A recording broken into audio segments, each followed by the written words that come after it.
من يهد الله فلا مضل له ومن يضلله فلا هادي له ونشهد أن لا إله إلا الله وأشهد أن محمدا عبده ورسوله أرسله بالحق بشيرا ونذيرا وداعيا إلى الله بإذنه وسراجا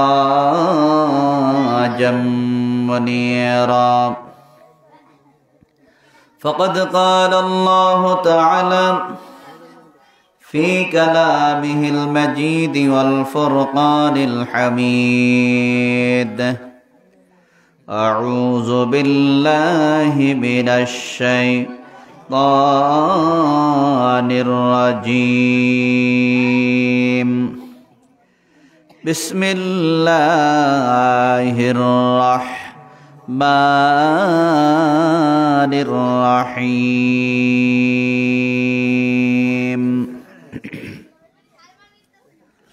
وما أرسلناك إلا رحمة للعالمين قال النبي صلى الله عليه وسلم من أحب سنتي عند فساد أمتي فلهم أجر 100 شهيد قال الله تعالى إن الله وملائكته يصلون على النبي يا أيها الذين آمنوا صلوا عليه وسلموا تسليما يا اللهم صل على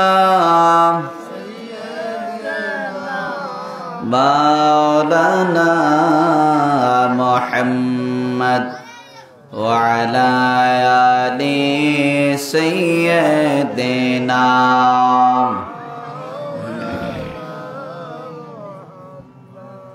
कर लगिया कदर मन के आछे तोरा पनाय আসলাপন শুয়ে আসেন ওই যে সোনার মদিনায় আল্লাহুম্মা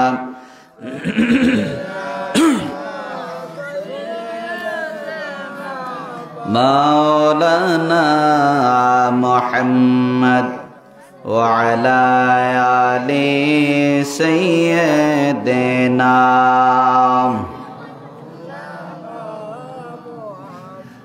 লা ইলাহা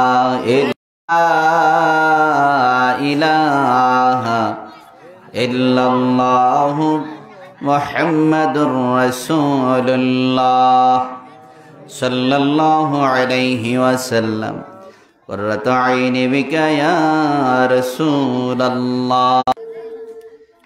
যেই মহান আল্লাহ পাক আপনাকে আমাকে আজকে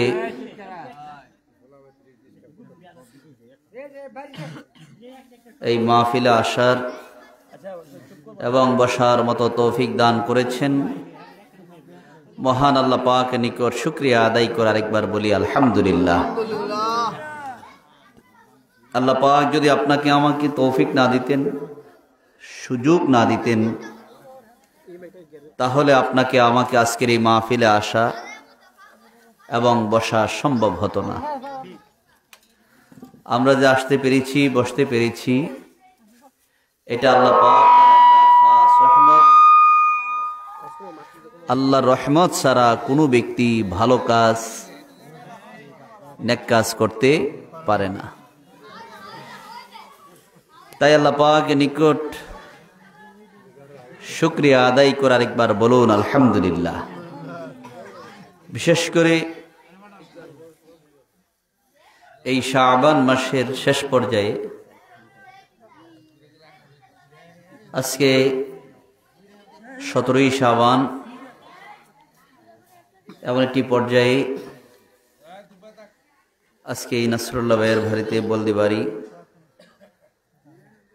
এমন একটি সুন্দর পরিবেশে প্রত্যেক বছরের ন্যায় এই বছরও আজকের এই মাহফিলে আসার এবং বসার মতো যে তৌফিক দান করেছেন, তাই আল্লাহ পাকের নিকট শুকরিয়া আদায় করে আরেকবার বলুন আলহামদুলিল্লাহ, আরেকবার বলুন আলহামদুলিল্লাহ।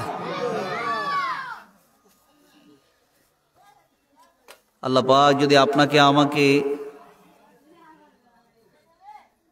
সুযোগ না দিতেন, যার কারণে রাসূল সাল্লাল্লাহু আলাইহি সাল্লাম হাদিসের মধ্যে বলেছেন, আল্লাহ যাদেরকে ভালোবাসেন, আল্লাহ যাদেরকে মায়া করেন, তাদেরকেই ভালো কাজ করার মতো আল্লাহ পাক সুযোগ করে দেন। যেমন সুবহানাল্লাহ। ভালো কাজ করা আল্লাহ যদি সুযোগ না দেয়, আপনি কিন্তু ভালো কাজ করতে পারবেন না। কি বা ঠিক না? যেমন কয়েক বছর আগে করোনার কারণে হজে যাওয়ার টাকা পয়সা জমা দেওয়ার পরও 2 বছর মানুষ হজে যাইতে পারে নাই। দেখা গেছে টাকা জমা দিছে, হজে যাবে, কিন্তু এর ভিতর আল্লাহর হুকুম, সে দুনিয়া থেকে চলে গেছে, কিন্তু আল্লাহর ঘর তওয়াফ করতে পারে নাই, হজ করতে পারে নাই। কি বল ঠিক না? তাহলে আল্লাহ পাক যদি কবুল না করেন, আল্লাহ যদি সুযোগ না দেন, তাহলে আপনি আমি কিভাবে আল্লাহকে ডাকবো? এই জন্য সবসময় আল্লাহর সাহায্য কামনা করতে হবে। আল্লাহ যেন আমাদেরকে দিনের পথে চলার মতো, ভালো কাজ করার মতো, আমল করার মতো আল্লাহ যেন সুযোগ করে দেন। তাই সকলে বলি আল্লাহুম্মা আমিন। আরেকবার বলি আল্লাহুম্মা আমিন। যার কারণে রাসূল আকরাম সাল্লাল্লাহু আলাইহি সাল্লাম, রাসূল সাল্লাল্লাহু আলাইহি সাল্লাম ফরমান, ও পৃথিবীর মানুষ, আল্লাহ আমাদেরকে সৃষ্টি করেছেন আল্লাহর ইবাদত করার জন্য। কার ইবাদত? আল্লাহর ইবাদত। আর যুগে যুগে নবী রাসূলদেরকে আল্লাহ পাক পাঠিয়েছেন মানুষদেরকে পরকাল সম্পর্কে, জান্নাত সম্পর্কে, জাহান্নাম সম্পর্কে আপনাকে আমাকে কি দিবেন? জ্ঞান দিবেন, বুঝ দিবেন। জান্নাতের আশা, জাহান্নামের ভয় যখন দেখাবেন, তখন মানুষ অন্যায় থেকে কি করবে? অন্যায় থেকে ফিরে আসবে, ভালো কাজগুলা তারা করতে থাকবে। যেমন সুবহানাল্লাহ। আপনার ভিতরে, আমার ভিতরে যদি পরকালের চিন্তা থাকে, শুধু পরকাল না, মৃত্যুর চিন্তাই যদি থাকে। কিসের চিন্তা? মৃত্যু। এখন যদি বলা হয় যে আগামী দিন আপনার মৃত্যু হবে, দেখেন তো আমাদের কি অবস্থাটা হবে, একটু চিন্তা করতে পারেন।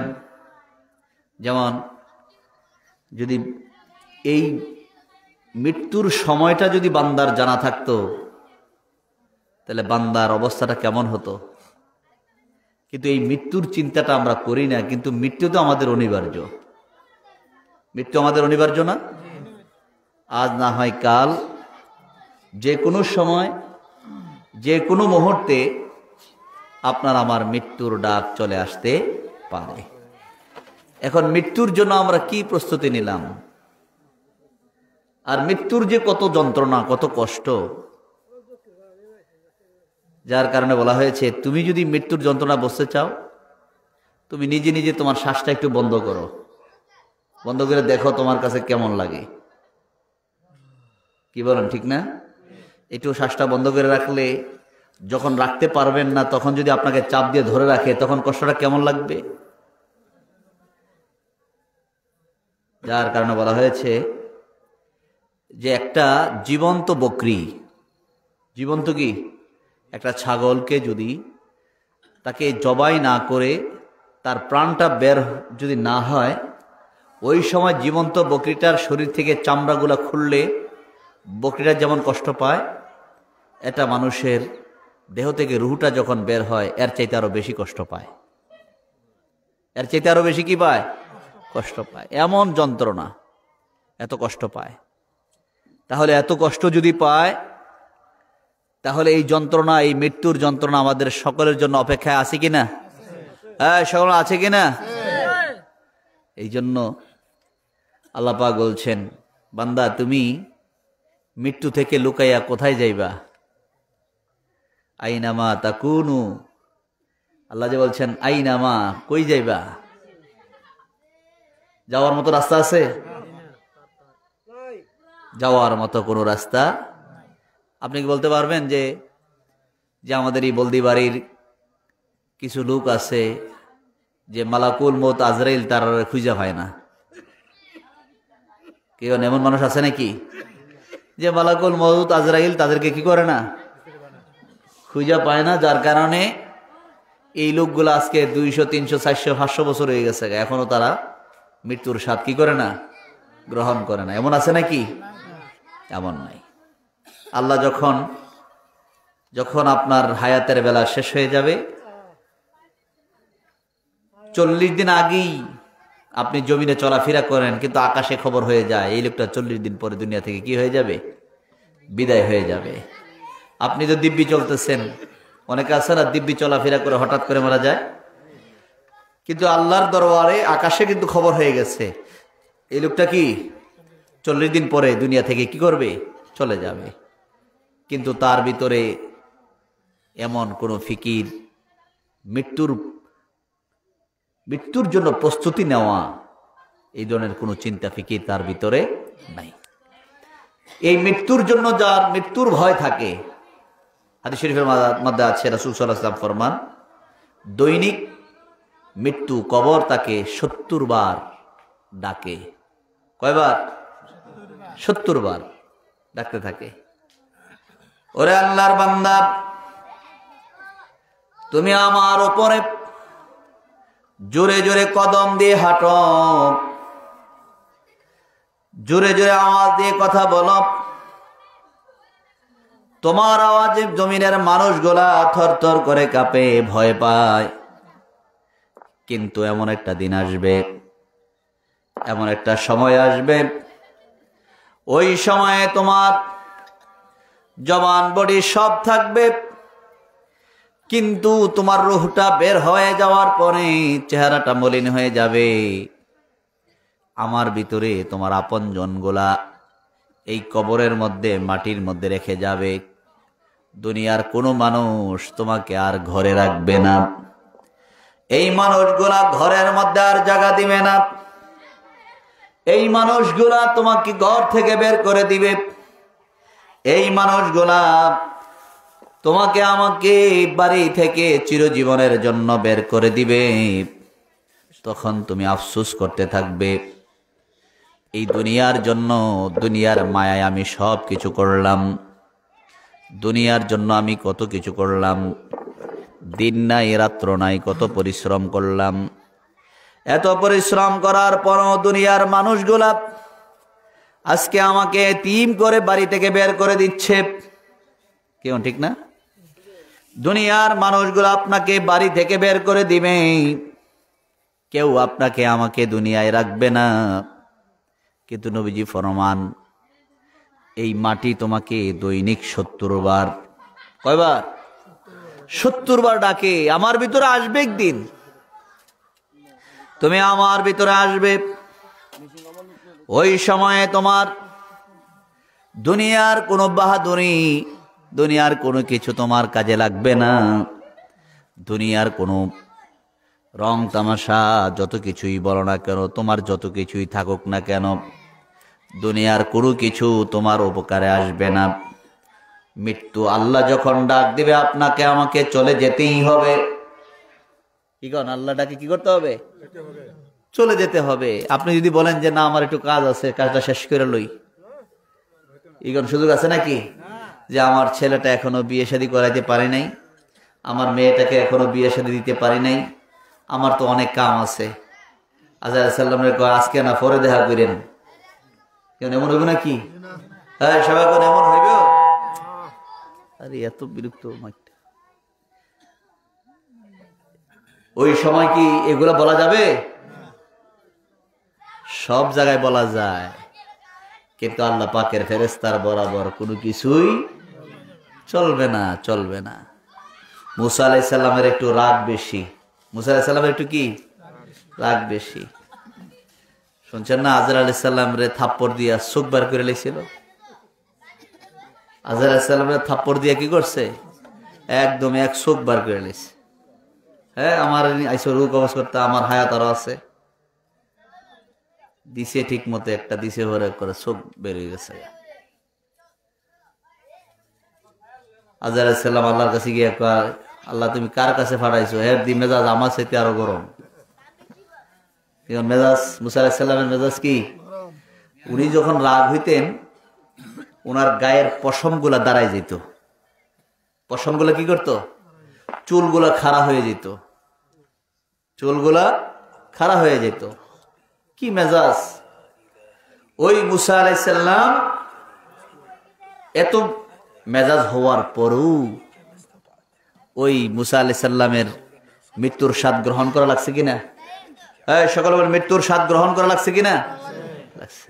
এই দুনিয়া থেকে চলে যাওয়া লাগছে। এই দুনিয়ার জমিনে থাকতে পারেন নাই, যার কারণে পৃথিবীর জমিনে যত শক্তিশালী মানুষ বলেন, দুনিয়ার সময়ে বাহাদুরি করা যায়, কিন্তু আজরাইল আলাইহিস সালাম যখন ডাক দিবে তখন দুনিয়াতে থাকার কোনো সুযোগ নাই। দেখা যায় জমিনের মধ্যে অনেক প্রভাবশালী মানুষ ছিল, যাদের কথায় জমিনটা থরথর করে কাঁপত, যাদের আওয়াজে জমিনের মানুষগুলা ভয় পাইত। কিন্তু আজকে দেখা যায় ওই মানুষগুলার দুনিয়ার জমিনে নাই। এই মানুষগুলা অন্ধকার কবরে শুয়ে আছে। ওই মানুষগুলা দুনিয়ার জমিন থেকে অস্তিত্বহীন হয়ে আছে, যার কারণে আল্লাহ পাক বলেন, বান্দা আমি তোমাদেরকে সৃষ্টি করেছি একমাত্র আমার ইবাদত করার জন্য। কার ইবাদত? আল্লাহর ইবাদত করার জন্য। এমন একটা সময় আসবে, তোমার যখন মৃত্যু হয়ে যাবে, তুমি কি নিয়ে যাইবা? এই জন্য তোমার একটু প্রস্তুতি নেওয়া দরকার। এই দুনিয়াটা হলো আখিরাতের কর্ম করার জায়গা। আখিরাতের কি? কর্ম করার জায়গা। রাসূল সাল্লাল্লাহু আলাইহি সাল্লাম যেই নবীকে আল্লাহ পাক রাহমাতুল লিল আলামিন করে জমিনে পাঠাইছেন, ওই নবী যদি দুনিয়ার জমিনে আল্লাহর জন্য এই শাবান মাসে ইবাদত বন্দেগী করেছেন, রমজান মাসে রোজা রেখেছেন, নামাজ পড়েছেন, কোন পড়ছেন কিনা? এই শরীয়তের এই আমলগুলো করছেন না? নবীজির কি আহলে সুন্নাত ওয়াল জামাতের আকীদা হলো নবীরা হলেন নিষ্পাপ, মাসুম। নবী কি নিষ্পাপ, মাসুম। নবীর কোনো আমল নামার মধ্যে কোনো গুনাহ নাই। ওই নবী যদি ইবাদত বন্দেগী আল্লাহকে ডাকতে পারে, আর আপনার আমার আমল নামার মধ্যে গুনার কোনো হিসাব আছে? হ্যাঁ, সবাই কোন হিসাব আছে? কেউ যদি কেউ আমার আমল নামার মধ্যে গুনাহ নাই, বোঝা গেল তার ভিতরে অহংকার, শয়তানি ভরা। তার মধ্যে অহংকার আর কি? কেননা যে দুষ্ট শয়তান, হে গুনারে গুনাই মনে করে না, গুনাকে গুনাই মনে করে না। এটা মনে করে, নবীজি বলছেন হাদিসের মধ্যে, যে একটা মাছি বা মশা তার শরীরে বসলে, অথবা নাকের ডগায় যদি একটা মশা মাছি বসে, একটা মশা মাছি বসলে হাত দিয়ে নাড়া দিলেই মশা মাছিটা কি হয়ে যায়? দূরে সরে যায়। সে মনে করে গুনাহটা এমনই জিনিস, ফু দিলে শেষ, মাছি যেমনি গেছে আমার গুনাহ অমনি শেষ। আল্লাহর কাছে তওবা করলাম, আল্লাহ আমার মাফ করে দিব। হে গুনাহটাকে গুনাহই মনে করে না। আর কিন্তু ইমানদার গুনাহটাকে গুনাহই মনে করে, এই গুনার জন্য এমন রোনাজারি করে, তওবা করে, আল্লাহর কাছে তো ক্ষমা চায়, যে ক্ষমা চাওয়ার কারণে আল্লাহ পাক বলেন, বান্দা গুনাহ করার পরে যে স্তরে ছিল, তওবার কারণে আল্লাহ তার মর্যাদা আরো বাড়ায় দেয়। তওবার পরে মর্যাদা আরো কি করে? দেখেন না, নামাজের মধ্যে ভুল হইলে সেজদা আরো 2টা বাড়ে, সেজদা আরো 2টা কি বাড়ায় দেয়। এতে করে কি নামাজের সেজদা কি কমছে না বাড়ছে? বেড়ে গেছে, মর্যাদা আরো বাড়ে। জোনা সুবহানাল্লাহ। তাহলে এতে করে কি ইচ্ছে ইচ্ছে করে ভুল করবেন নাকি? ইচ্ছে করে ভুল করা যাবে না। ভুল হয়ে যদি যায়, আর ওই ভুলের জন্য যখন তওবা করে, আল্লাহ তার মর্যাদা কি করে দেয়? বাড়ায় দেয়। জোনা সুবহানাল্লাহ। আল্লাহ তার মর্যাদা বাড়ায় দেন। যার কারণে রাসূল সাল্লাল্লাহু আলাইহি সাল্লাম ফরমান, বান্দা যখন গুনাহ করে, গুনাহ করার পরে যখন তওবা করে, যখন মাফ চায়, ক্ষমা চায়, আল্লাহ রাসূল ফরমান এই গুনার জায়গাটার মধ্যে আল্লাহ নেক দিয়া পুরাইয়া দেয়। গুনাহ শুধু মাফ করে দিয়ে খালি থাকে এমন না, এই জায়গাটার মধ্যে নেক দিয়ে আল্লাহ কি করে দেয়। আল্লাহ কোরআনের মধ্যে বলছেন, বান্দা যখন, আল্লাহ যখন কাউকে ক্ষমা করে দেয়, সেই জায়গার মধ্যে ইউবাদদিলুল্লাহু, আল্লাহ বদলাইয়া দেয়। এই জায়গার মধ্যে বদলায় কি দেয়? নেকের গুনার জায়গার মধ্যে নেক দিয়ে বদলাইয়া দেয়। যেটা সুবহানাল্লাহ, নেক দিয়ে কি করে? বদলাইয়া দেয়। তখন তার মর্যাদা বেড়ে যায়, তার দাম বেড়ে যায়, তার সম্মান বেড়ে যায়। যার কারণে দেখা যায় মক্কার জমিনে যখন নবীজি মানুষদেরকে ইসলামের দাওয়াত দিলেন, ওই সময় মানুষগুলা যখন কালিমা পড়লেন, কালিমা পড়ার কারণে তাদের দাম কেমন বেড়ে গেছে। হযরত আবু বকর সিদ্দিক রাদিয়াল্লাহু তাআলা আনহু, তিনি যখন কালিমা পড়লেন, তিনি তখন সিরিয়ার মধ্যে ব্যবসা করতেছিলেন। কি করতেছিলেন? ব্যবসা করা অবস্থায় তিনি রাত্রেবেলা স্বপ্নে দেখলেন। তিনি স্বপ্ন দেখলেন আকাশের তারকা, চাঁদ, সূর্য হেলে ডুলে কুলের মধ্যে পড়ে যাচ্ছে। এই দৃশ্য দেখার পরে আবু বকর সিদ্দিক রাদিয়াল্লাহু তাআলা চিন্তায় পড়ে গেলেন, এটা আমি আবার কেমন স্বপ্ন দেখলাম। এই স্বপ্নের তাবির করার জন্য একজন ভালো মানুষ তালাশ করতে আরম্ভ করলেন। স্বপ্নের তাবির করার জন্য একটা ভালো পরেজগার লোক লাগবে, যার ইচ্ছা করলেই যার কাছেই স্বপ্নে বলে দিবেন এমন না। ভালো মানুষ তালাশ করতে আরম্ভ করলেন। তালাশ করতে গিয়ে ওই সময় সিরিয়ার মধ্যে একজন লোক পাইলেন, যিনি তাওরাত, জবুর, ইনজিল তিন কিতাব সম্পর্কে যার জ্ঞান আছে, এমন একজন ব্যক্তিকে তালাশ করে পেলেন। তার কাছে গিয়ে স্বপ্নের কথা বলতে আরম্ভ করলেন। স্বপ্নটা শোনার পরে ওই ব্যক্তি ডাক দিয়ে বললেন, স্বপ্নের তাবির করব, পরে আগে আপনাকে আমি 3টা প্রশ্ন করব, এর জবাব দেন। হযরত আবু বকর বললেন, বলেন। 1 নাম্বার প্রশ্ন হলো, আপনার বাড়ি কি মক্কায়? যেমন সুবহানাল্লাহ। এখন বলেন তো, কার বাড়ি মক্কায়? কই সিরিয়ায় ব্যবসা করতেছেন, আরেক দেশের নাম বলতেছে, আপনার বাড়ি কি মক্কায়? কি কোন এটা কঠিন না? আপনি এই এলাকার মধ্যে সবাই আছেন, একজন স্বপ্ন দেখার পরে যদি হঠাৎ করে বলে কি আপনার বাড়ি কি জিদ্দায় বা মক্কায় অথবা সিরিয়ায়, তখন আপনি বলবেন না, এই বলদি বাড়ি, নবীনগর, এখানে আমরা ব্যবসা করতেছি, কাজ করতেছি, আপনি একবার আরেক দেশে বাড়ি। কেন এটা আশ্চর্য না? এমন সময় প্রশ্ন করা মাত্র হযরত আবু বকর সিদ্দিক রাদিয়াল্লাহু তাআলা বললেন, হ্যাঁ, আমার বাড়ি মক্কায়। এমন সময় আবার প্রশ্ন করলেন, আপনি কি কুরাইশ বংশের? এই কথা বলা মাত্র হযরত আবু বকর বললেন, হ্যাঁ, আমি কুরাইশ বংশের। মক্কার মধ্যে কোন বংশ আছে?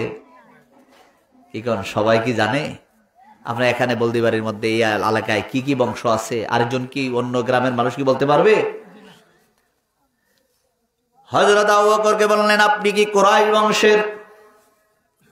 এই কথা বলা মাত্র হযরত আবু বকর সিদ্দিক রাদিয়াল্লাহু তাআলা বললেন, হ্যাঁ, আমি কুরাইশ বংশের। আবার প্রশ্ন করলেন, আপনার পিঠের মধ্যে কি একটা দাগ আছে নাকি? জামাটা একটু ফাঁক করেন দেখি, পিঠের মধ্যে দাগ আছে কিনা। যদি দাগটা থাকে তাহলে আমি স্বপ্নের তাবির বলে দেব। এমন সময় পিঠের জামা খোলার পরে দাগটা দেখার পরে পাদ্রী চিৎকার দিয়ে বললেন, আমি তাওরাত, জবুর, ইনজিল 3 কিতাবের মধ্যে নবীজির প্রথম খলিফা আবু বকরের নাম শুনেছি। যেমন সুবহানাল্লাহ।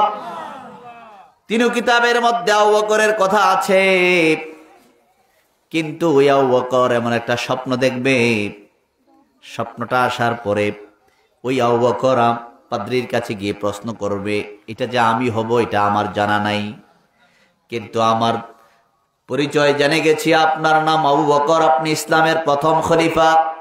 যেমন সুবহানাল্লাহ। আপনি হযরত আবু বকর, আপনি ইসলামের প্রথম খলিফা। এই কথাটা বলা মাত্র হযরত আবু বকর পাদ্রীর দিকে তাকিয়ে আছেন, কিছুই বুঝলাম না, আমি কিভাবে ইসলামের প্রথম খলিফা হলাম।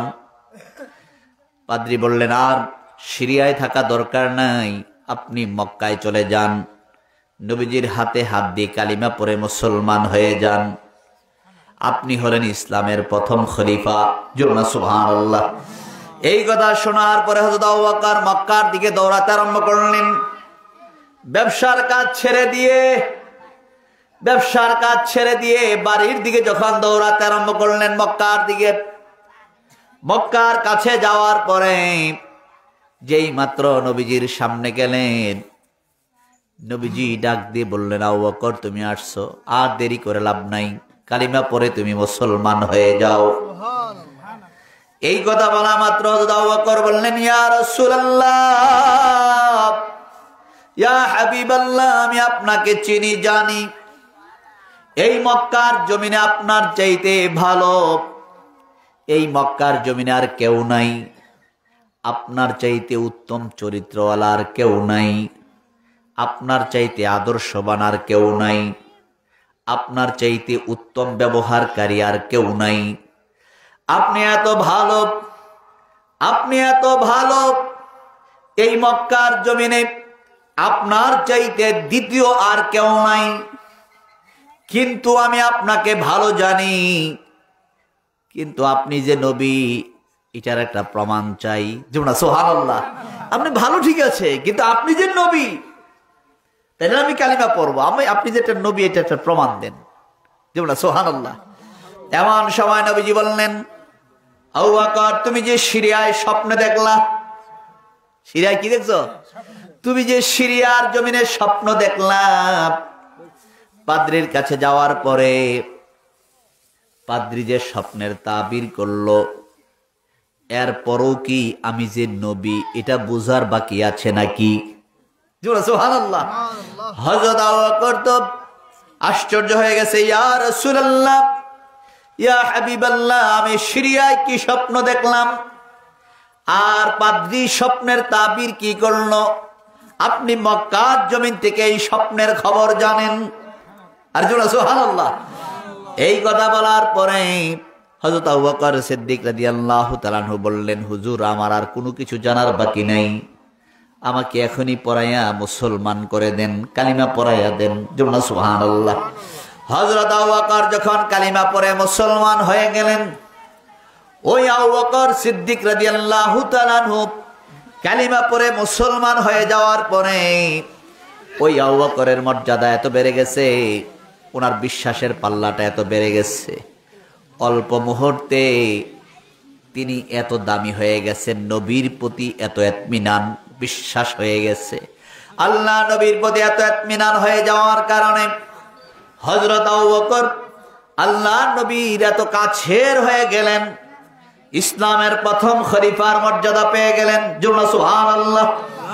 হযরত আবু বকরের মর্যাদা আল্লাহ এত বাড়ায় দিলেন, হযরত আবু বকরের মর্যাদা আল্লাহ এত বাড়ায় দিয়েছেন, নবীজি ফরমান, আমার উম্মতের মধ্যে সর্বপ্রথম যিনি জান্নাতে যাবে তিনি হলো আমার আবু বকর।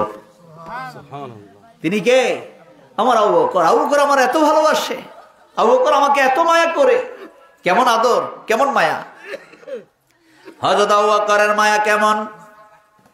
গারে সৌরে নবী যখন হিজরত করার জন্য রওনা করলেন হযরত আবু বকরকে নিয়ে, হযরত আবু বকর সিদ্দিক রাদিয়াল্লাহু তাআলা আনহুকে 6 মাস আগে আপনার নবী আমার নবী বলেছিলেন, আবু বকর মক্কার মানুষগুলো আমার সঙ্গে কেমন আচরণ করে, তারা আমাকে যখন সেজদার মধ্যে যায় উটের পচা নারী বুড়িগুলো আমার মাথার মধ্যে চেপে ধরে, এই পচা উটের নারী বুড়িগুলা চেপে দেওয়ার জন্য মক্কার 4 জন কাফেরকে দায়িত্ব দেওয়া হয়েছিল। কয়জন? 4 জন কাফেরকে দায়িত্ব দেওয়া হয়েছিল। এই 4 জন কাফের নবী যখন সেজদার মধ্যে চলে যায়, ওই সময় কাফেররা নবীজির মাথার মধ্যে উটের পচা নারী বুড়িগুলা চেপে ধরেন।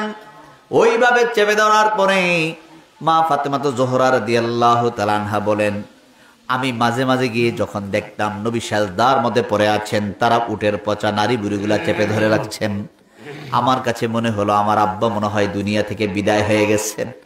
আমি ওটের পচা নারী বুড়িগুলা সরাইতে পারি না, অনেক কষ্ট করে সরাইয়া নবীকে যখন উঠাইতাম, নবীজির চেহারার মধ্যে পচা নারী বুড়িগুলা চেপে ধরার কারণে লাল হয়ে যেত। এই দৃশ্যগুলো আমি যখন দেখতাম আমার আর সহ্য হতো না, চোখের পানি ফেলে কাঁদতাম। এই দৃশ্যগুলা দেখার পরে আল্লাহ রাসূল সাল্লাল্লাহু আলাইহি সাল্লামের উপরে এমন মক্কার মানুষগুলা নবীজিকে 3 বছর আটকায় রাখলেন। কয় বছর? 3 বছর আটকায় রাখার পরে তারা আইন করলেন। তারা আইন করে নবীজিকে আটকায় রাখার পরে দেখা গেল নবীজির কাছে একজন ওই মক্কার লিডার একজন গিয়ে বললেন, তোমাকে এইভাবে আটকায় রাখা হয়েছে, তুমি তো বের হতে পারবে না, আইন করে রাখা হয়েছে। সবাই একটু জিকির করুন, লা ইলাহা ইল্লাল্লাহ, লা ইলাহা ইল্লাল্লাহ, লা ইলাহা ইল্লাল্লাহ, লা ইলাহা ইল্লাল্লাহ, লা ইলাহা ইল্লাল্লাহ, লা ইলাহা ইল্লাল্লাহ, লা ইলাহা ইল্লাল্লাহ। ও গো গুশু, লা ইলাহা ইল্লাল্লাহ,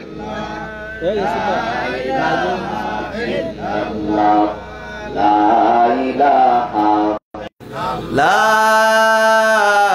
ইলাহা ইল্লাল্লাহু মুহাম্মাদুর রাসূলুল্লাহ সাল্লাল্লাহু আলাইহি ওয়াসাল্লাম। নবীজিকে আটকে রাখছেন, বললেন ও মুহাম্মদ সাল্লাল্লাহু আলাইহি সাল্লাম, তুমি তো বের হইতে পারবা না, আমরা যেভাবে আইন করে রাখছি। নবীজি বলতেছেন, আইন থাকলে না বার করে রাখতে, আইন যা লেখছো সব তো শেষ। জোড়া সুবহানাল্লাহ। কয় কি? কয় দেখো না, যদি আইন থাকে আমাকে রাখো, যদি আইন না থাকে তাহলে আমাকে আর রাখার কি নাই, সুযোগ নাই। গিয়ে দেখেন পাথর দিয়ে কাবার ভিতরে চাপা দিয়ে রাখছেন আইন। এখন পাথর উঠায় দেখে সমস্ত কাগজ খালি। কাগজ কি? লেখা নাই। বলতেছেন কোন আইনে আমার নবীকে রাখবা, রাখার তো সুযোগ নাই। তোমরা সুবহানাল্লাহ। নবী বের হয়ে গেছেন, কিন্তু তারা তো নবীর উপর অত্যাচার করলেন মক্কার কাফেররা। এমন সময় নবীজি হযরত আবু বকর সিদ্দিক রাদিয়াল্লাহু তাআলাকে ডাক দিয়ে বললেন, আবু বকর, হতে পারে আল্লাহর হুকুমে মক্কার জমিন ছেড়ে হিজরত করা লাগতে পারে। এই কথা বলার পরে হযরত আবু বকর সিদ্দিক রাদিয়াল্লাহু তাআলা আনহু এটা শোনার পরে তিনি প্রস্তুতি নিয়ে ফেললেন। ওনার ভিতরে চিন্তা হলো, নবী তো কারোর কাছে প্রকাশ করে নাই, কারোর কাছে বলে নাই, আমার কাছে যেহেতু বলেছেন মনে হয় হিজরতের সঙ্গী আমি আবু বকর হয়ে যাব। সুবহানাল্লাহ। হযরত আবু বকর নবীজির হিজরতের সঙ্গী হবেন এই খেয়ালের উপরে তিনি প্রস্তুতি নিলেন। এমন সময় 6 মাস পরে নবীজি হযরত আবু বকরের দরজার মধ্যে যাইয়া রাত্রেবেলা আওয়াজ দিলেন, আবু বকর দরজা খোলো। একবার বলা মাত্রই হযরত আবু বকর দরজা খুলে দিলেন। খুলে দেওয়া মাত্র নবীজি বললেন, আবু বকর, তোমাকে আস্তে করে দরজার মধ্যে আওয়াজ দিলাম, তুমি দরজাটা খুলে দিলে, তুমি কি ঘুমাও নাই? হযরত আবু বকর সিদ্দিক রাদিয়াল্লাহু তাআলা আনহু বললেন, ইয়া রাসূলুল্লাহ, ইয়া হাবিবাল্লাহ, 6 মাস আগে আপনি আমাকে বলেছিলেন। কয় মাস? 6 মাস আগে আপনি বলেছিলেন আল্লাহর হুকুমে হিজরত করা লাগবে। এই কথাটা শোনার পরে আমি বুঝতে পারলাম আল্লাহর হুকুমে হিজরত যদি করা লাগে, আর নবী যেহেতু আমাকে বলেছেন, মনে হয় নবীর সঙ্গে আমি হিজরতের সঙ্গী হব। এই খেয়ালের উপরে 6 মাস যাবত আমি রেডি হয়ে আছি, আর দরজার মধ্যে কান লাগাইয়া দাঁড়ায় থাকি। রাত্র যত গভীর হয় আমি বিছানার মধ্যে পিঠ লাগাই না, বরঞ্চ 6 মাস যাবত দরজার মধ্যে দাঁড়াইয়া দাঁড়াইয়া রাত্র কাটাইয়া দিই। সুবহানাল্লাহ। নবী তো হযরত আবু বকরকে বলেন না, আবু বকর দরজার মধ্যে দাঁড়াইয়া থাকো। নবী তো বলেন না, আবু বকর তুমি বিছানার মধ্যে পিঠ লাগাইও না, এটা তো নবী বলেন নাই। হযরত আবু বকর নবীর মায়ায়, হযরত আবু বকরের ভিতরে চিন্তা হলো, নবী আমাকে আগে বলেছেন হিজরতের রাত্রে নবী যদি আমাকে ডাক দেন, একবার দুইবার যদি আমাকে ডাক দেন, দরজার মধ্যে যদি অপেক্ষা করতে থাকেন, এই অপেক্ষাটা নবীর জন্য কষ্ট হবে, আমার জন্য এটা বেয়াদবি হয়ে যাবে। সুবহানাল্লাহ। কোন খেয়াল, কেমন আদব, কেমন মায়া, কেমন মহাব্বত নবীর জন্য। এই খেয়ালের উপরে নবী যখন দরজাটা, আবু বকর যখন দরজা খুলে দিলেন, নবী এত খুশি হয়ে গেছেন। আবু বকরকে নিয়ে যখন রওনা করলেন গারে সৌরের ভিতরে যাওয়ার পরে, নবীকে নিয়ে যখন গারে সৌরে গেলেন, মক্কা থেকে 3 মাইল দূরে হাজিরা এই জায়গার মধ্যে জিয়ারত করতে যায়, দেখতে যায়। ওই গারে সৌরের মধ্যে নবীজি আবু বকরকে নিয়ে গেলেন। যাওয়ার পরে ওই গারে সৌরের মধ্যে অনেক গর্ত। আবু বকর নবীকে বললেন, ইয়া রাসূলুল্লাহ, আপনি অপেক্ষা করেন, আমি আগে ভিতরে যাই। নবীজি দাঁড় করাইয়া হযরত আবু বকর সিদ্দিক রাদিয়াল্লাহু তাআলা আগে ভিতরে গেলেন। অনেকগুলা গর্ত ছিল। ওই গর্তগুলার মধ্যে নবীজির সাহাবী হযরত আবু বকর চাদর ছিঁড়ে ছিঁড়ে ওই গর্তগুলা বন্ধ করতে আরম্ভ করলেন। সর্বশেষে আরো 2টা গর্ত আছে, বন্ধ করার মতো ব্যবস্থা নাই। হযরত আবু বকরের 2 পা 2 গর্তের মধ্যে চাপ দিয়ে ধরে রাখছেন। 2 পা 2 গর্তের মধ্যে কি করছেন? চাপ দিয়ে ধরে রাখছেন। নবীকে বললেন, ইয়া রাসূলুল্লাহ আসেন। এরপরে নবীজি গেলেন। নবীজি আবু বকরের উরুর মধ্যে মাথা দিয়ে নবীকে আরাম করাইতেছিলেন। সুবহানাল্লাহ। নবীজি আরাম করতেছেন। ওই দিক দিয়ে গুহার ভিতরে সর্প এসে সমস্ত গর্তের মুখগুলা দিয়ে মাথা নাড়া দিয়ে দেখে সব গর্তের বন্ধ। সব গর্তের মুখ কি বন্ধ। 2টার মধ্যে পায়ের অর্থাৎ মানুষের পায়ের চামড়ার অবস্থা বুঝে মাথা দিয়ে ধাক্কা দিতেছে, সরায় না। এরপরে সর্প আবু বকরের পায়ের মধ্যে সুবল দিতে আরম্ভ করছেন। সুবল দে আবু বকর বলে, আমার জীবন যাবে, তারপর পা সরাবো না। সুবহানাল্লাহ। যত এই সুবল দেয়, পা সরায় না। এমন সময় বিষের যন্ত্রণায় হযরত আবু বকর সিদ্দিক রাদিয়াল্লাহু তাআলার শরীরটা কালো হয়ে গেছে। কালো হয়ে বিষের যন্ত্রণায় চোখ থেকে পানি পড়ে। হঠাৎ করে পানি নবীজির চেহারার মধ্যে যখন পড়ে গেছে, নবীজি তাকায়া দেখে হযরত আবু বকর সিদ্দিক রাদিয়াল্লাহু তাআলার চেহারাটা মলিন হয়ে আছে, কালো হয়ে আছে। নবীজি বললেন, আবু বকর কি হয়েছে বলো? ইয়া রাসূলুল্লাহ, গর্তের মুখের মধ্যে, গর্তের ভিতরে সর্প আমাকে সবল দিয়েছে। নবীজি বললেন, পাটা সরান দেখি গর্তটা, কোন সাপ আপনাকে সবল দিয়েছে। এমন সময় পা সরানোর পরে গর্তের ভিতর থেকে সাপ বের হয়ে নবীকে সালাম দিতে আরম্ভ করলেন। সুবহানাল্লাহ। নবীকে কি দেয়? সালাম দেয়। নবী রাগ হয়ে আছে, তুমি আমার আবু বকরকে সাপ সবল দিছো। ইয়া রাসূলুল্লাহ, আপনি হিজরতের রাত্রে এই গর্তের ভিতর অপেক্ষা করবেন, এই খেয়ালের উপর আমি গর্তের ভিতরে দীর্ঘদিন যাবত অপেক্ষমান ছিলাম, আপনার সুন্দর নুরানি চেহারা মুবারকটা দেখবো। সুবহানাল্লাহ। কিন্তু আপনার আবু বকর এমন, তার পায়ে যত সবল দেই কিন্তু পা তো সরায় না। সুবহানাল্লাহ। আবু বকর সিদ্দিক রাদিয়াল্লাহু তাআলা নবীর মায়ায়। এই গণনা আরো লম্বা, হাদিসের মধ্যে আছে, এই সময় কাফেররা নবীকে তালাশ করতে করতে গারে সৌরের মধ্যে যখন চলে গেলেন, তারা তো মক্কার জমিনে অসংখ্য পাহাড়, কেউ বলছেন 600 পাহাড় শুধু মক্কার আঙ্গিনায় কাছাকাছি। এত পাহাড় থাকতে তারা গারে সৌরে কেন গেলেন? কি কোন পাহাড়ের সিপাই তো আরেক পাহাড়ে যেতে পারতেন, কিন্তু গারে সৌরে কিভাবে গেলেন? আল্লাহর নবী যে রাস্তা দিয়ে হাঁটতেন, ওই রাস্তা দিয়ে সুগ্রাণ বের হয়ে যেত। সুবহানাল্লাহ। মক্কার মানুষগুলা বুঝতে পারত এই রাস্তা দিয়ে নবীজি এই মাত্র গেছেন। কোন সাহাবী যদি নবীজির সঙ্গে মুসাফা করতেন, নবীজির হাতের মধ্যে এমন সুগ্রাণ, এই সুগ্রাণের কারণে যেই সাহাবী মুসাফা করতেন তার হাতের মধ্যে গ্রাণ লেগেই থাকতো। সুবহানাল্লাহ। তখন অন্যান্য সাহাবীরা বুঝতে পারতেন এই সাহাবীটা আজকে নবীর সঙ্গে মুসাফা করেছেন। সুবহানাল্লাহ। এইভাবে কাফেররা বুঝতে পারলো নবীজি এই রাস্তা দিয়ে গেছেন। সুগ্রাণ পেতে পেতে গারে সৌর পর্যন্ত যাওয়ার পরে যেখানে নবীজি আরাম করতেছিলেন আবু বকরের উরুর মধ্যে, ওই জায়গা পর্যন্ত যাওয়ার পরে গ্রানটা বন্ধ, আর সামনে যায় না। আবু জেহেল ওই পাহাড়ের গুহার মুখের মধ্যে দাঁড়াইয়া, আবু জেহেল ওই গুহার মুখে পাথরের মাথার উপরে দাঁড়াইয়া নবীজিরে তালাশ করতেছে। হযরত আবু বকর বলেন, ইয়া রাসূলুল্লাহ, আবু জেহেল যদি তার পায়ের দিকে তাকায়। কিসের দিকে? আবু জেহেল যদি তার পায়ের দিকে তাকায় তাহলে আমাদেরকে দেখে ফেলবে। সে তো খালি চতুর্দিকে তাকায়, নিচের দিকে তাকায় না। পায়ের দিকে তাকাইলেও তো আমাদেরকে দেখে ফেলবে। এমন সময় নবীজি বলতেছেন, আবু বকর তুমি কি ভয় পাও নাকি? সুবহানাল্লাহ, তোমার ভিতরে কি ভয় লাগছে নাকি? এমন সময় আল্লাহ ডাক দিয়ে বললেন, ও নবী, ভয় পাওয়ার কারণ নাই। আবু বকরকে বলেন, ভয় পাওয়ার কোনো কারণ নাই। আল্লাহ আয়াত নাজিল করে দিয়েছেন, লা তাহজান ইন্নাল্লাহা মা'ানা। সুবহানাল্লাহ। ও নবী, ভয় পাবেন না। ও নবী, আপনার ভয় পাওয়ার কোনো কারণ নাই। লা তাহজান, আপনি হতাশ হবেন না, ভয় পাবেন না। ইন্নাল্লাহা মা'ানা, নিশ্চয়ই আপনার সঙ্গে আল্লাহ আছেন। সুবহানাল্লাহ। কে আছে? কে আছে?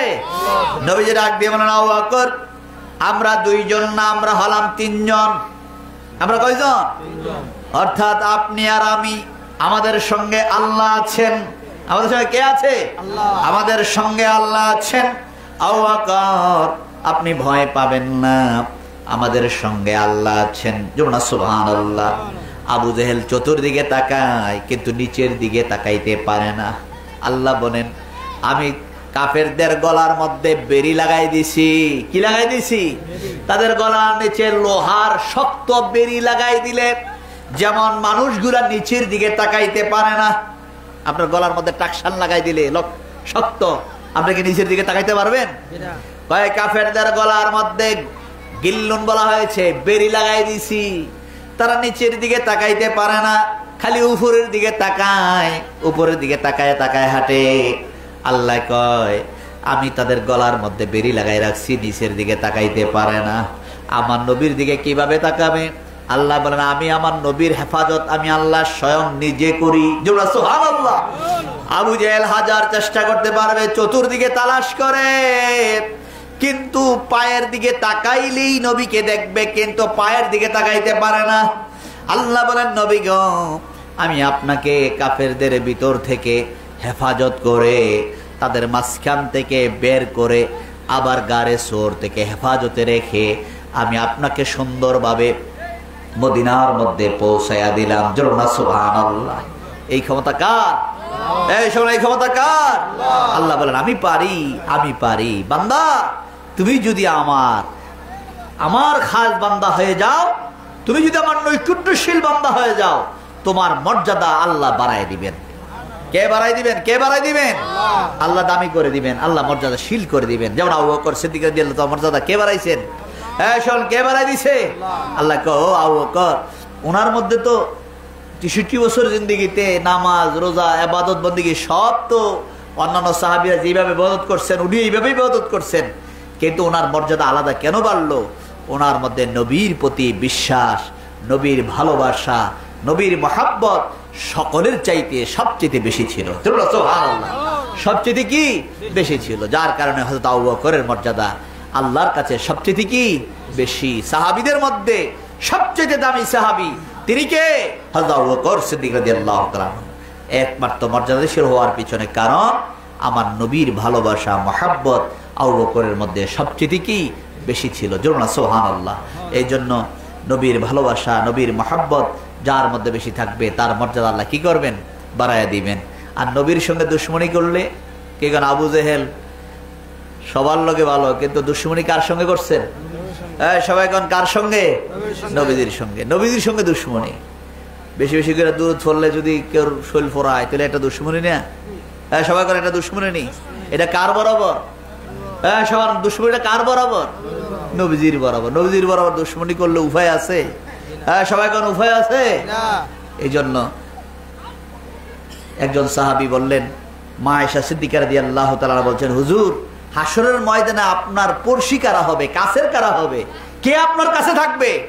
নবীজি বলছেন, যাদের আমল নামার মধ্যে বেশি দুরূদ শরীফ থাকবে তারাই আমার সবচেয়ে কাছে থাকবে। আর জোরে না সুবহানাল্লাহ। যাদের আমল নামার মধ্যে বেশি কি থাকবে? দুরূদ শরীফ থাকবে, তারা নবীজির কি কাছে থাকবে। আর যাদের আমল নামার মধ্যে দুরূদ শরীফ নাই তারা কি কাছে থাকতে পারবে? কাছে থাকতে পারবে না। এই জন্য বেশি বেশি করে দুরূদ সালাম পাঠ করা, নবীজির উপরে দুরূদ শরীফ পাঠ করা, এটা আমরা উম্মতের মধ্যে, যেমন মুসা কালিমুল্লাহ আল্লাহর কাছে তুর পাহাড়ে যায় কথা বলছেন। এখন আল্লাহর কাছে যাই এত কথা বলার পরে ওই মুসা কালিমুল্লাহ আল্লাহকে বলতেছেন, আল্লাহ আমি তোমারে আরো কাছে কিভাবে পাবো? তখন আল্লাহ বলছেন, ও মুসা, তুমি যদি তোমার দৃষ্টিশক্তির চোখে আমাকে দেখতে চাও, তোমার হৃদয়ের স্পন্দন যেমন কাছে, এর চাইতে যদি আমাকে আরো কাছে পেতে চাও, তোমার শাহরগের চাইতেও যদি আমাকে কাছে পেতে চাও, তাহলে আখিরি নবীর উপরে দুরূদ শরীফ পড়ো। একজন নবীকে আল্লাহ বলতেছেন, মুসা কালিমুল্লাহকে আল্লাহ বলতেছেন, তুমি যদি তোমার দৃষ্টি চোখের সামনে যদি আমি আল্লাহকে পেতে চাও, তোমার শ্রবণ শক্তি কান দিয়ে শোনা মাত্র কেউ কথা বললে যেমন শোনা যায়, আমি আল্লাহকে যদি তোমার শ্রবণ শক্তির কাছে পেতে চাও, তাহলে আমার আখিরি নবীর উপরে কি করো? বেশি বেশি করে দুরূদ সালাম পাঠ করো, তাহলে তুমি আমাকে আরো কাছে দেখতে পারবে। জোরে বলো সুবহানাল্লাহ। একজন নবীকে যদি এমন কথা বলতে পারে, তাহলে আমরা যদি বেশি বেশি করে দুরূদ সালাম পাঠ করি, তাহলে আমাদের মর্যাদা কি বাড়বে না কমবে? সকল বাড়বে না কমবে? আমাদের মর্যাদা বেড়ে যাবে। ইমাম গাজ্জালী রাহমাতুল্লাহ আলাইহি বলেছেন, এই কথা বলে শেষ করে দেব। ইমাম গাজ্জালী রাহমাতুল্লাহ আলাইহি বলছেন, যে ব্যক্তি মুহাব্বতের সহিত একবার দুরূদ শরীফ পাঠ করে, কয়বার? এই মুকাশাফাতুল কুলুব বাংলায় বের হয়েছে, অনেকে পাইবেন কথাটা। মুকাশাফাতুল কুলুবের মধ্যে হাদিসের উদ্ধৃতি দিয়ে বলছেন, যে ব্যক্তি একবার দুরূদ শরীফ পাঠ করে, এই দুরূদ শরীফের খাতিরে আল্লাহ পাক একজন ফেরেশতা আল্লাহ বানায়। একজন ফেরেশতা আল্লাহ কি করেন? আল্লাহ পাক একজন ফেরেশতা বানায়। এই ফেরেশতারা এত বড়, মাশরিক থেকে মাগরিব তার 2 হাত। মাশরিক থেকে মাগরিব কি? তার 2 হাতের বাহু এত বড়। জমিন থেকে আকাশ পর্যন্ত লম্বা। তার পুরা দেহের মধ্যে পৃথিবীর জমিনে যত মানুষ আছে এই পরিমাণ কর্ণ বা জিহ্বা থাকে। যখন বান্দাটা একবার দুরূদ শরীফ পড়ে, আল্লাহ তাকে, ওই ফেরেশতাকে বলেন, এই ফেরেশতা তুমি নূরের সাগরের মধ্যে ডুব দাও। এখন এই ফেরেশতারা নূরের সাগরে যখন ডুব দেয়, তখন এই কর্ণের জায়গা, জিহ্বার জায়গার মধ্যে নূরের যে পানি পড়ে, তখন আল্লাহ বলেন তুমি একটু শরীরটা ঝাড়া দাও। ঝাড়া দেওয়া মাত্র শরীর থেকে যে পানির ফোঁটাগুলা পড়ে, প্রত্যেক ফোঁটায় ফোঁটায় আল্লাহ এক একটা ফেরেশতা বানায়। জোরে সুবহানাল্লাহ। আর ওই ফেরেশতারা কিয়ামত পর্যন্ত ওই বান্দার জন্য আল্লাহর কাছে মাগফিরাত করতে থাকে। একবার দুরূদ শরীফ পড়লে কেমন দামি! জোরে সুবহানাল্লাহ। আর হাদিসের মধ্যে আছে যে বিনা কান্দায়, বিনা তওবায় যে ব্যক্তি নবীর নামটা শুনে শুধু পাঠ করলো, সাল্লাল্লাহু আলাইহি ওয়াসাল্লাম পাঠ করলো, বিনা কান্দায়, বিনা তওবায়, আল্লাহ তার আমলনামা থেকে 10টা গুনাহ মাফ করে দেয়। তার আমলনামার মধ্যে 10টা নেক লিখে দেয়। তার মর্যাদা আল্লাহ 10 গুণ বাড়ায় দেয়। জোরে সুবহানাল্লাহ। এই জন্য আল্লাহ পাক যেন আমাদের সকলকে আল্লাহ ওয়ালাদের সোহবতে এসে এই সমস্ত কথাগুলো শুনে বিশ্বাস রেখে আমরা যেন আমল করতে পারি, আল্লাহ যেন সেই তৌফিক দান করেন। আমরা সকলে বলি আল্লাহুম্মা আমিন। আরেকবার বলি আল্লাহুম্মা আমিন। হক্কানি ওলি আল্লাহদের সোহবতে যাওয়া দরকার আছে কিনা? দরকার আছে কিনা? একটা ভালো মানুষের সোহবতে যাওয়া, এটা শুধু আমাদের কথা না, আল্লাহর কথা। কার কথা? সকল কার কথা? আল্লাহর কথা। আসহাবে সুফার সদস্যদের নাম শুনছেন না? আসহাবে সুফার সদস্য যারা নবীজির কাছাকাছি থাকতেন, দেখেন তাদের ভিতর থেকে 10 জন জান্নাতের সার্টিফিকেট পাইছেন, তাদের থেকে 4 জন খলিফা হয়েছেন। কিন্তু নবীজি তো বিদায় হজ্জের ভাষণ দেওয়ার সময় 1.25 লক্ষ সাহাবী, কিন্তু তাদের মধ্য থেকে হয় নাই। আসহাবে সুফার সদস্য যারা কাছাকাছি থাকতেন, তারার দামই আল্লাহ বাড়াই দিয়েছেন। জোরে সুবহানাল্লাহ। তাদের মর্যাদা আল্লাহ কি করছেন? বাড়াই দিয়েছেন। আবার আসহাবে কাহফের ঘটনা আছে, ভালো মানুষের সংস্পর্শে থাকার কারণে কুকুর সহ তাদের দলে সঙ্গী হয়ে গেছে, তাদের দাম বেড়ে গেছে। জোরে সুবহানাল্লাহ। তাইলে বোঝা গেল একটা ভালো মানুষের সঙ্গ থাকলে তার দাম কি বেড়ে যায়। আল্লাহ বলছেন ওয়াকুনু মা'আস সাদিকিন, তুমি ভালো মানুষের সঙ্গী হও। ভালো মানুষ কারা? যাদের কথা শুনলে আল্লাহর কথা, আল্লাহ রাসূলের কথা স্মরণ হয়, যাদেরকে দেখলে আল্লাহ এবং রাসূলের কথা স্মরণ হয়, যাদেরকে দেখলে মন থেকে ইবাদত করতে মন চায়, যাদেরকে দেখলে তোমার মন থেকে ইজ্জত করতে মন চায়, এই মানুষগুলার সংস্পর্শে যাও, তাদের সহজ সংস্পর্শে বসো, তার আল্লাহ তোমার মর্যাদা কি করবেন? বাড়াই দিবেন। আল্লাহ যেন হক্কানি ওলি আল্লাহদের সোহবতে, আল্লাহর ওলিদের সোহবতে বসার মতো আল্লাহ যেন তৌফিক দান করেন। আমরা সকলে বলি আল্লাহুম্মা আমিন। আরেকবার বলি আল্লাহুম্মা আমিন। আপনারা সকলে অবগত আছেন, মদিনার জামাত কামালা দরবার শরীফ হযরত পীর সাহেব কেবলা আমার আব্বাজান দীর্ঘদিন যাবত আপনাদের এই মাহফিলে আসতো। আপনারা যদি এই যারাই আসতেন, তারা আমার আব্বাজানকে দেখেছেন